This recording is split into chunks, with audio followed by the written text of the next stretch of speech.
కరీంనగర్ జిల్లా జమ్మికుంటలోని వ్యవసాయ మార్కెట్లోకి పత్తికి గిట్టుబాటు ధర కల్పించడం లేదంటూ రైతులు ఆవేదన వ్యక్తం చేశారు. 9 మంది రైతులు మార్కెట్కు పత్తిని తీసుకొస్తే దళారులు అతి తక్కువ ధరకు పంటను కొనుగోలు చేస్తున్నారని తెలిపారు. అప్పులు చేసి పంటలకు పెట్టుబడులు పెట్టామన్నారు. ఇప్పటికైనా ప్రభుత్వం స్పందించి పత్తి పంటకు గిట్టుబాటు ధర కల్పించాలని రైతులు విన్నవించుకున్నారు.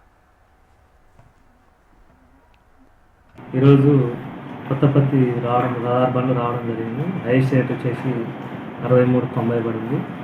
లోయెస్ట్ వచ్చేసి 4,000 పడింది. రైతు సోదరులకు తెలియజేయడం ఏమనగా అకాల వర్షాలు కురుస్తున్న వలన అందరూ కూడా చేల నుంచి డైరెక్ట్ తెంపుకొని పత్తి కాయలు ఖరాబ్ అయిన పత్తిని తీసుకొని వచ్చి పచ్చి పత్తిని అమ్ముతున్న న్యాచురల్ 8% ఎక్కువ ఉంటుంది కాబట్టి దయచేసి రైతు సోదరులందరూ కూడా ఇంటి వద్దనే మన రేకుల షెడ్లో కానీ ఇంట్లో కానీ ఎక్కడైనా వర్షం వచ్చిన తడవకుండా ఉన్న ప్లేస్లో ఆరబెట్టుకొని తీసుకొచ్చినట్లయితే మంచి మద్దతు ధర లభిస్తుంది కాబట్టి రైతు సోదరులను ఇటు విషయాన్ని దృష్టిలో పెట్టుకొని సహకరించవలసింది కోరుతున్నాను.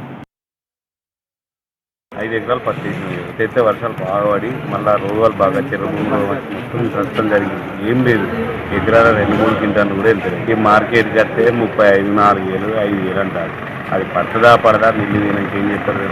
కనీసానికి ఏరిన కూలి కూడా వచ్చి తట్టలేదు. ఇప్పుడు ఈ పరిస్థితి నేను 50 మందితో ఏడించి కదా, క్వింటాలు 9 క్వింటాలు అయింది. మరి ఎంత అయితే కదా తెలుసు.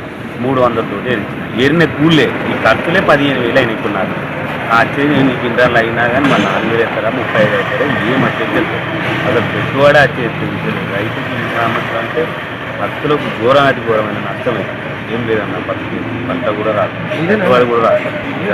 మనిషికి నాకు దాదాపు మినిమం 5 ఎకరాలలో 1,50,000 నుండి 2 లక్షలు లాస్ అయింది. ఈ మార్కెట్ వేసిన రేటు ఇంటి తట్టలేదు. ఇప్పుడు ఇది 4,000, 4,500, 5,000 అంటారు.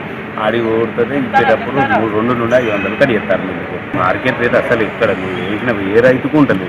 మార్కెట్లో రైతు వేరే రేటు వేరే, మిల్లులో రేటు వేరే. మిల్లులో 200 నుండి